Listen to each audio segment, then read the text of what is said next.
Hello বন্ধুরা, আয়াত কিচেনে আপনাদের স্বাগত। আজকে আমরা তৈরি করব চালতার আচার। তাহলে চলুন খুব সহজে ঠিক এই রকম টক মিষ্টি চালতার আচার কিভাবে বানিয়ে নেওয়া যায় দেখে নেওয়া যাক।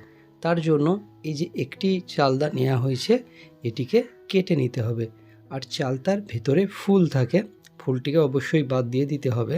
আর চালতাগুলোকে ঠিক আমের যেমন ফালি হয় ওইভাবে এগুলিকে কেটে নিতে হবে।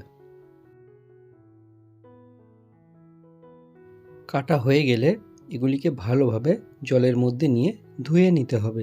এরপরে শিলের মধ্যে দিয়ে এক এক করে সমস্ত চালতাগুলোকে থেঁতলে নিতে হবে।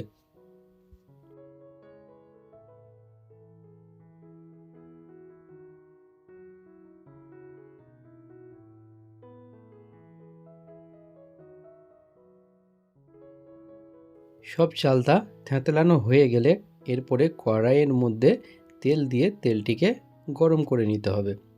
এরপর এর মধ্যে 2 থেকে 3টে শুকনো লঙ্কা দেবেন, একটু হালকা করে নাড়াচাড়া করে নিয়ে এরপর এর মধ্যে দেবেন একটি তেজপাতা, এলাইচি, লবঙ্গ, দারচিনি। ম্যান্ডেটরি নয়, আপনি দারচিনি লবঙ্গ না দিলেও চলবে। এরপর এতে 5 ফোড়ন অল্প পরিমাণ দিয়ে একটু নাড়াচাড়া করে তেলের মধ্যে যখন এর ফ্লেভারটি চলে আসবে এমন তো অবস্থায় কেটে রাখা চালতাগুলোকে দিয়ে দিতে হবে। চালতাগুলো দিয়ে একটু নাড়াচাড়া করে নেবেন। আর যখন থেঁতলে নেবেন তখন চালতার মধ্যে যে জলটি ছিল ওটাও কিন্তু বের হয়ে যাবে। এরপরে অল্প পরিমাণ এখানে হলুদ অ্যাড করতে হবে এবং লবণ।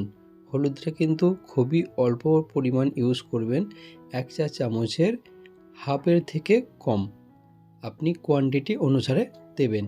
এরপর এগুলিকে কিছুক্ষণ যাবৎ ভেজে নিতে হবে। ভাজা হয়ে গেলে এরপর এর মধ্যে চিনি অ্যাড করে দিতে হবে।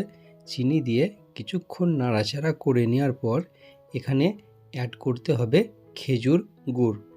যদি আপনার বাড়িতে খেজুর গুড় না থাকে চিনি দিয়েই করতে পারেন, কিন্তু খেজুর গুড় দিলে এর একটা আলাদা সুগন্ধ আসবে। তো এরপর খেজুর গুড় দেওয়া হয়ে গেলে কিছুক্ষণ যাবৎ এটিকে সুন্দরভাবে এইভাবে মাখিয়ে নাড়াচাড়া করে নিতে হবে।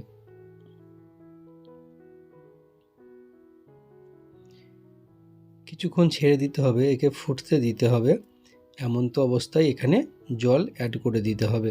জলটা দিলে এই যে চালতাগুলো আছে এগুলো সমস্ত পারফেক্টভাবে সেদ্ধ হয়ে যাবে। তাহলে জল দিয়ে একটু নাড়াচাড়া করে নিয়ে এরপর কিছুক্ষণের জন্য ঢাকনা চাপা দিয়ে দিতে হবে যাতে চালতাগুলো সেদ্ধ হয়ে যায় আর আচারের টেক্সচারটা পারফেক্ট চলে আসে। তো বন্ধুরা কিছুক্ষণ হয়ে গেছে, এরপর ঢাকনাটি খুলে নেব।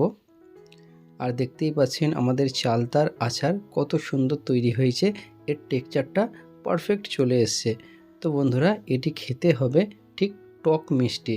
তো খুব সহজে আপনারা এই রকম চালতার আচার বাড়িতে বানিয়ে নিতে পারেন। Bye bye.